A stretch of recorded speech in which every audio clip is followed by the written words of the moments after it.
Dit is de zaak in kwestie. Jordino is al sinds 1993 een begrip in de stad.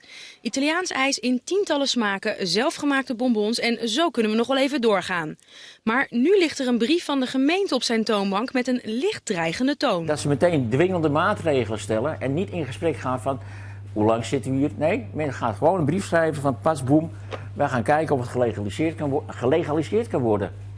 En zo niet, dan zullen we passende maatregelen nemen. En die passende maatregelen zouden zomaar kunnen betekenen dat Job moet kiezen tussen of de verkoop van ijs of die van chocolade. De combinatie houdt je het hoofd boven water. En niet, je kan van ijs alleen niet leven. En dat was vroeger wel zo. Maar nu zijn er strengere controles van de gemeente op ijssalons. Dit heeft alles te maken met het groeiend aantal zaken in de binnenstad. Ik vind het prachtig dat er gecontroleerd wordt, maar dan moeten ze het wel goed doen. En dan niet de bestaande ijsverkooppunten die er al jaren zitten aangepakt met dreigbrieven. Er zijn eigenaren bij die ijs verkopen die €15.000 huur per maand betalen in een oude schoenenwinkel. Ja? Nou, dan kun je op je klompen natellen dat dat niet verdiend kan worden. Job heeft een bezwaar aangetekend bij de gemeente en zal een reactie afwachten. Je gezeur. Hij baalt hoe dan ook. Nou, wil je echt kloten.